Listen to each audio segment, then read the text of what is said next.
Hey guys, welcome back to Home Built, and this week we are back on the Frankenhauler and sorting out some of the mess I made last week.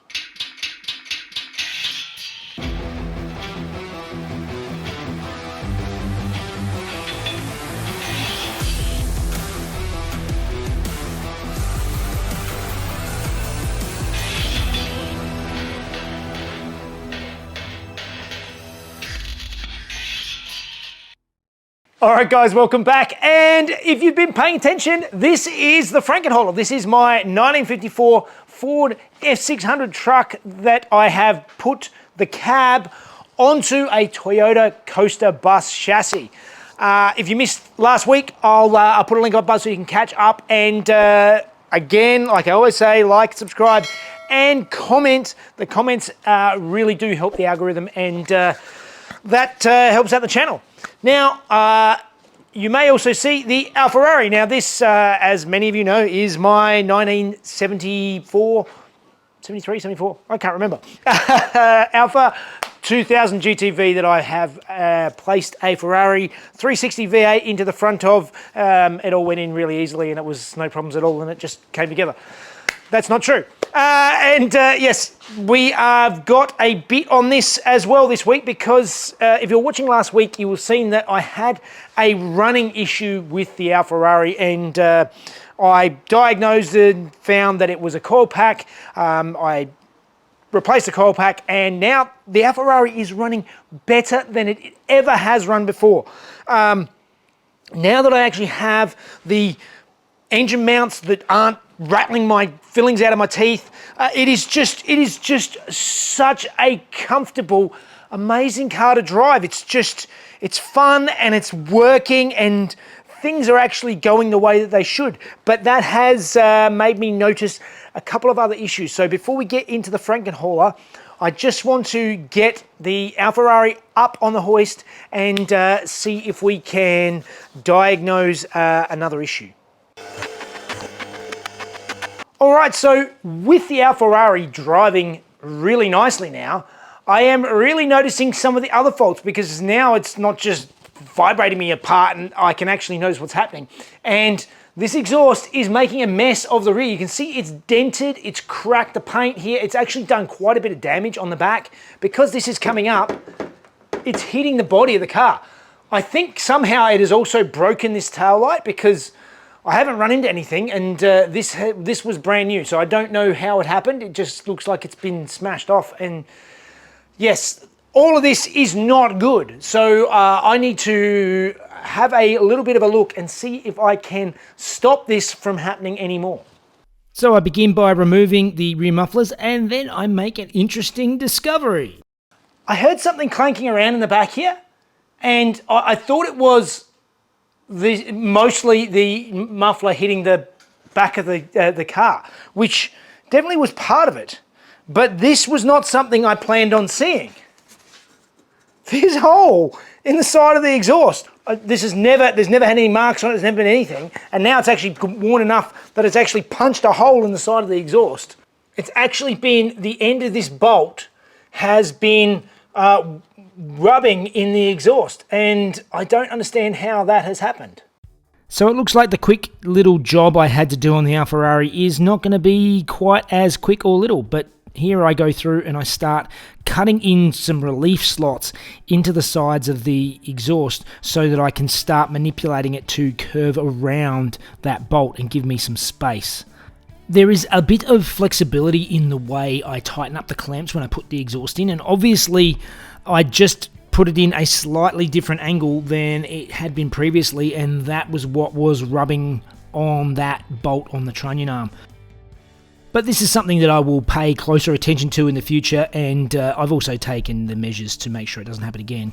But I've ended up actually cutting and adjusting both exhausts now, just so that I get them both facing the correct direction that I'm happy with, and I'm going through now. After tacking them with the MIG on the car, I go through with the TIG and TIG them all up. I really like this 304 stainless. It's really nice to work and to weld. It's not as shiny as the regular stainless, but it's a lot more forgiving and much easier to cut and work with. And once I've welded up all of my cuts, I need to go back and tidy up the hole. All right, so now I've corrected my angle. I've given myself enough room to get around that bolt. I have got my hole that I need to fix. Now I've gone through, I've ground around it with the die grinder to get a nice square edge on it. And I've grabbed a piece of stainless tube. This is straight, this is curved, should be fine. I'm just making a patch. I'm just gonna cut out a circle and keep working it until it fits into my hole, and then we'll weld it in. So I start shaping up a patch that's nice and neat and even. And one other thing that I really like about 304 stainless is it is actually still magnetic, so I can actually hold my little piece in with a magnet to tack it together before welding it solid. All right, so now I have adjusted the angle of the mufflers. The next thing I need to do is I need to stop them bashing into the back of the car. So what I did is I went and got a couple of these rubber bonnet stoppers from a wreck. And these are the ones that you sort of twist in to adjust the size. And I've just done a bit of a test hole here. So drilled a hole, cut a slot, and bent it so that it's just the right size. And I can now screw in, if I can line it up. I can screw in the rubber stopper, and what I'm going to do is I'm going to fold up this piece and weld it to the top of the muffler. So this is already got a standoff on here for the valves in the mufflers. I'm going to weld a piece onto the end of this, and this little stopper will go up and hit the boot floor, and it'll just stop this part of the muffler smashing into the rear valance all the time and making a mess. So let's make up a couple of these, put the rubber stoppers in, and then hopefully we can have the exhaust all sorted, and A, it's not touching suspension anymore, that was bizarre, and B, is not going to totally wreck the back of the car. So I start by cutting out a strip out of some stainless, drill a hole and cut a slot into it, and then using the back of a hammer I create a kind of thread so I can actually screw in my rubber stopper. Then some very light, gentle panel beating on the boot to straighten out some of that dent, and then trial fit the exhaust back in. It was a lot of mounting it on and pulling it off, but I needed to make sure I had enough clearance everywhere I wanted it. It's best to check and double check, because you don't want to be doing things twice. Oh, wait a minute. That might be foreshadowing. But here you can see I'm tacking on these little stainless standoffs for my rubber stoppers. All right, so I've gone through and added the bump stop. So it has the motors for the valve exhaust on the top of the exhaust here, and that has a bit of a heat sort of separation for that, and then I put it on top of that again. So these should be fine for the heat, and the way I have rejigged the exhaust now, it should not touch anywhere near like it was before. Let's bolt it all back on and I'll demonstrate. So now they're done, it's time to refit them. I'm going to spend a fair bit of time adjusting them just to make sure they're sitting right, nice and even, and hopefully we don't have this issue again. Okay, so there is now plenty of room here. I took the end off of this bolt, and now that I've kinked the pipe around, it's hard to get the right angle on it directly up, but there is plenty of space now, or at least enough space for my exhaust to go around. It obviously had a big exhaust leak, although it was behind the first muffler, so it'll still sound slightly different. And now it's much harder to get it to go up to this limit, but if it goes all the way up, it's touching the bump stops onto the boot before it will hit the car. I think a lot of the noise I was hearing was not as much the mufflers themselves, but it was actually more that was that trunnion arm bolt onto my exhaust, and that was what the noise was. So yeah, now it should hopefully be much better. So let's start it up and see what it sounds like.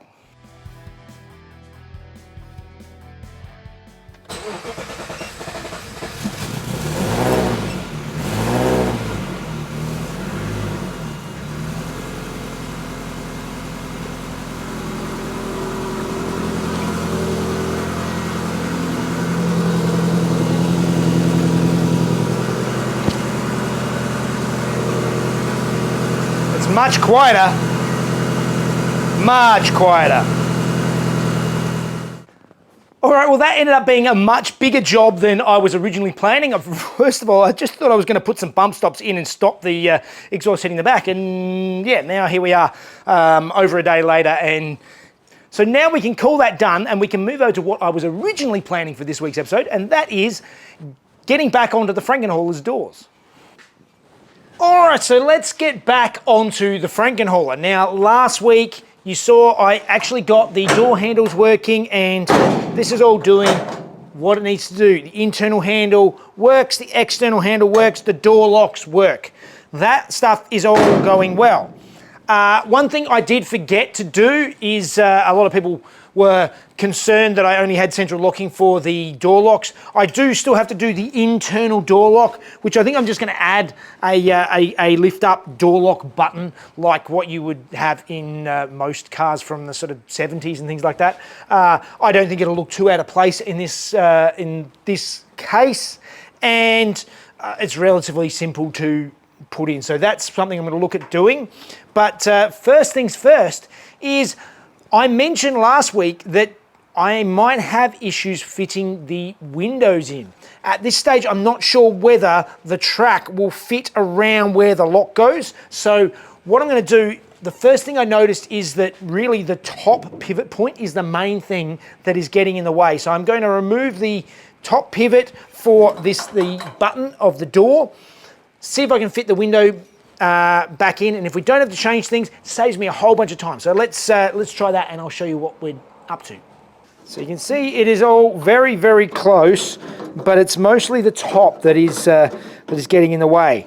I want to have a little bit of a play, remove that top pivot, and see how close we can get.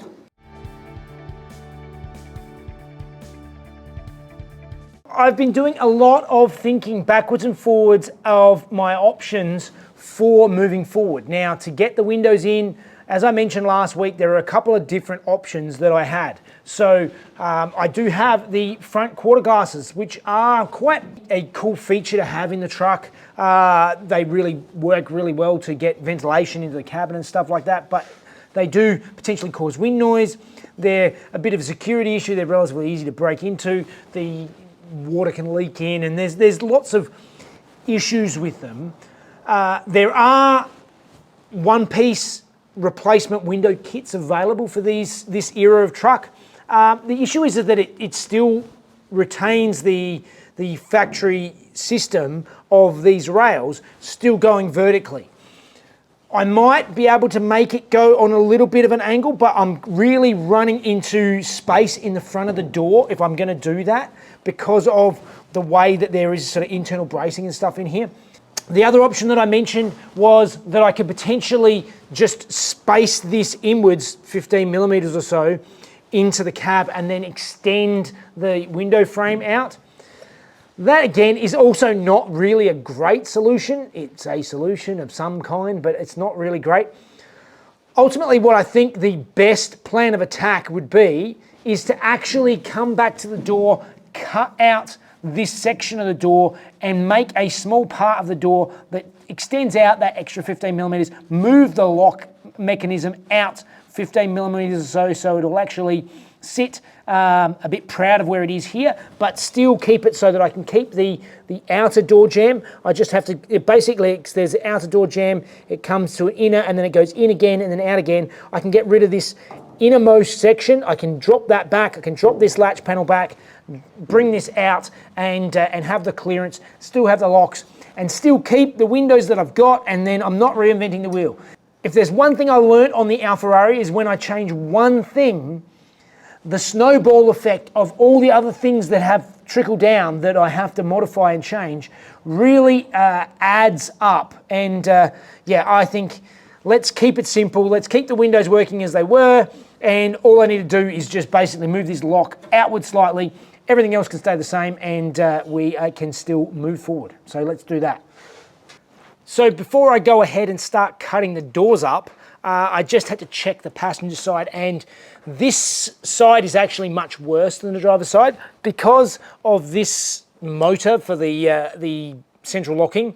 it basically interferes. This sticks out far too far this way, and this is the part that it actually is interfering. So I am going to scrap the central locking motor on this side. I can add aftermarket central locking later with a kit, same as I've used on the other cars, which I was going to do anyway. I was just going to try and keep this motor, but it doesn't fit. So let's remove it from this unit and then replace it, and then we should be able to fit everything into where we need it to go. So we start by dismantling the latch, and I'm just cutting straight through the mechanism at the bottom. I don't need any of that central locking stuff anymore, so I just need to make sure I have all the pivots and everything there, and it all reassembles nicely and still functions as a lock, which is what I needed to do.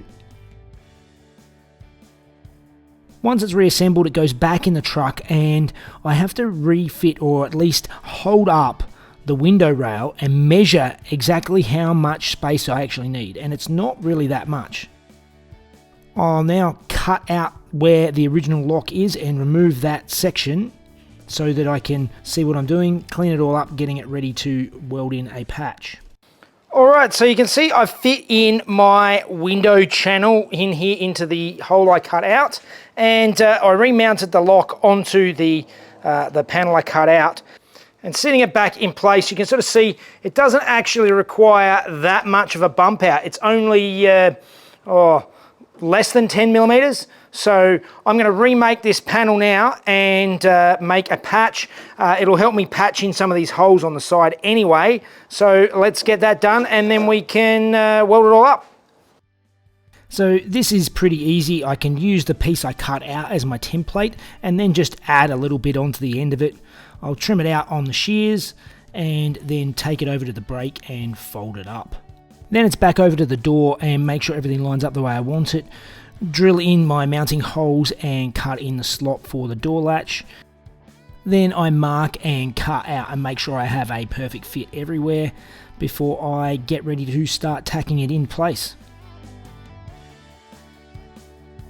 And again, I'm using the TIG, taking my time, making sure each joint is perfectly smooth and level before I commit to tacking it.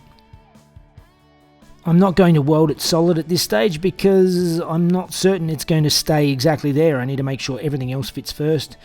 But it's the same again on the other side, is cut it out, clean it up, and then trim up my new panel on the shears, fold it up on the brake, and then tack it into place.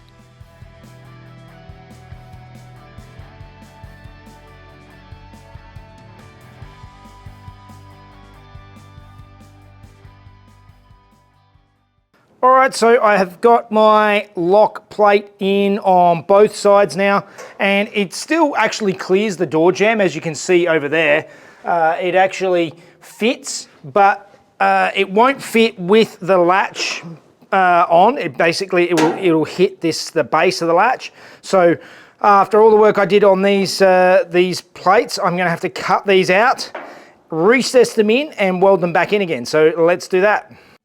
Thankfully, I've already done this once, so I know what's behind here, and there aren't any major surprises, which is a nice change on this truck.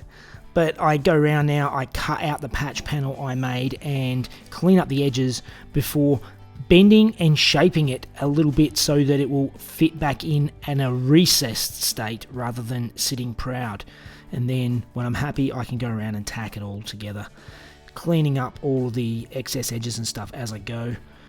Once I've test fitted it and made sure that it's all good, I then go through, and I'm a little bit gung-ho, but I thought why not, and I welded the whole thing in nice and solid, so I have at least the driver's side all fixed up. I really enjoy TIG welding. I find it's such a nice, clean, controlled type of welding. The only issue I constantly have is sometimes you don't have enough hands to hold the piece in place, hold the torch and the filler rod. But once it's all welded in solid, I go around and clean it up with a grinder again, and then hit it with another coat of epoxy primer just to stop the flash rust. Then it's same again onto the passenger side, cutting it out and making the panel concave instead of convex. tacking it first with a MIG, testing to ensure the fitment, and then welding it up solid.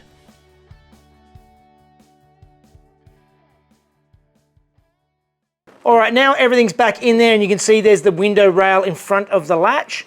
But my issue is that this bolt here is where the window rail factory bolts in, and this hole just above it, that is where my top pivot for my latch piece was pivoting from, and that now interferes. So what we need to do is we need to rejig this, and I'm thinking what I might do is I'm going to mark where the pivot is, and we're going to combine the bolting of the window frame with the pivot. So let's start working on that.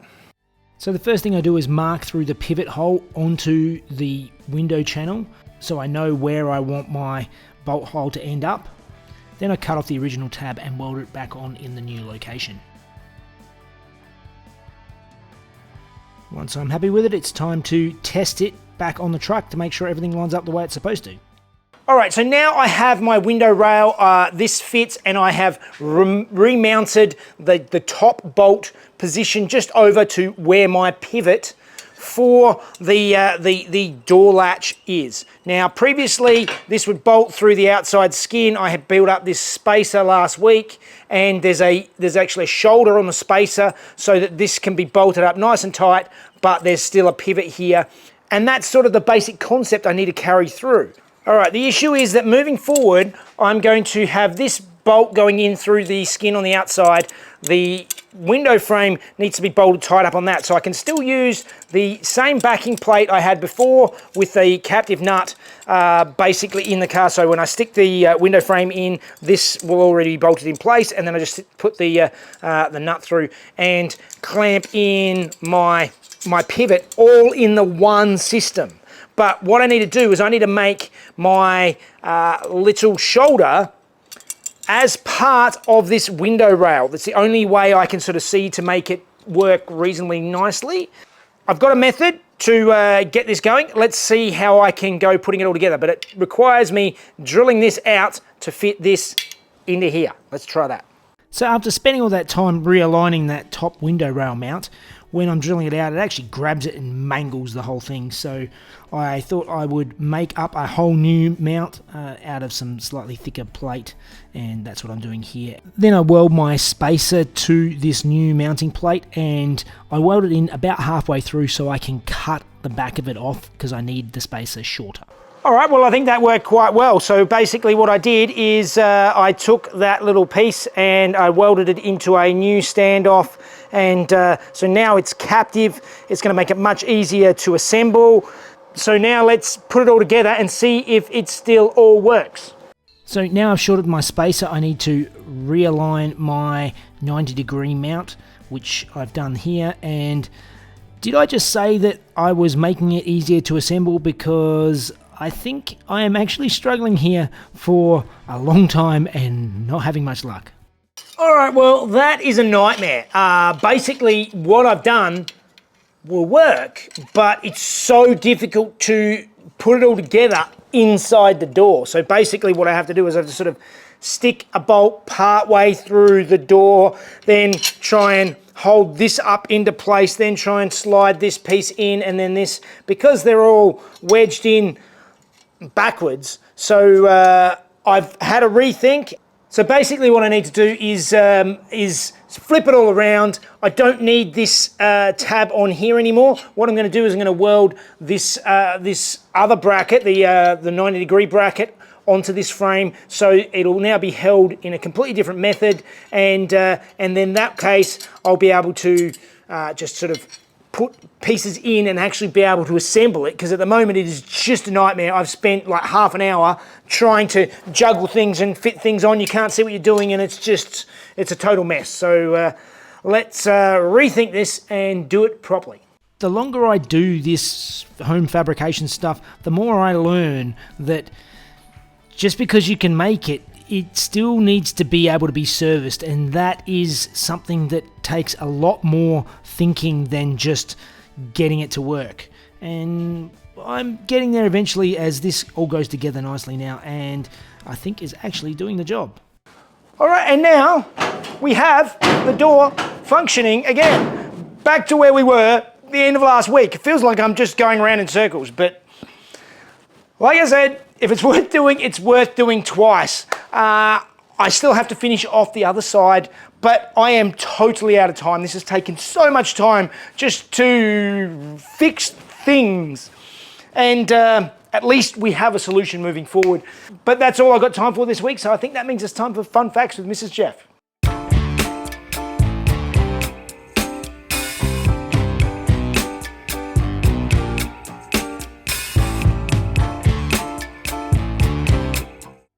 Hey guys, amongst Henry Ford's successes was being a pioneer of welfare capitalism. One of the major issues that the Ford Motor Company was facing was hiring and then maintaining good, skilled workers. Some of the departments were hiring up to 300 men a year to cover 100 positions. In 1914, Ford astonished the world by introducing the daily wage of $5. This was more than double what his workers had previously been paid at $2.34 a day. This proved extremely profitable because instead of the constant employee turnover, the best mechanics in Detroit flocked to join Ford. They in turn brought their skills and expertise, which increased productivity and then lowered, of course, training costs. Ford's view was that by raising his employees' wages, they would in turn be able to afford the cars that they were producing. However, from this point it started to get a little bit more intrusive. After working at the company for more than 6 months and conducting their lives in a manner deemed by the Ford Social Department to be appropriate, employees were eligible for profit share. Obviously, this became quite controversial. Ford frowned upon drinking, gambling, and so forth, and he hired 50 investigators to keep tabs on employees to ensure that they complied. These measures were very unpopular, and by 1922 he had backed away from them. All right, somebody once said if it's worth doing twice, and yeah, I wonder who that was.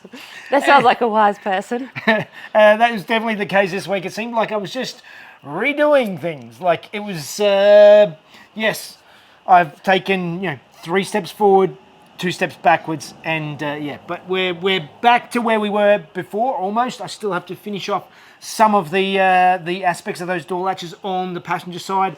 But at least now I don't have to move the windows and I don't have to go through all that headache. I think keeping them the way they were is the easiest method, and yeah, it just saves all these compounding other problems. So sometimes the simplest way is the best way. Not always, yeah, but sometimes. Or just looking ahead before rushing into things like a bull in a china shop. So yeah, sad oh, too, anyway. we live and we learn. If you want to help Jeff out in these crazy builds, Patreon. And see the videos there early if no ads. Otherwise, like the videos, subscribe if you haven't, and yeah, let Jeff know about your thoughts. All right, guys, we'll see you next time. See you guys.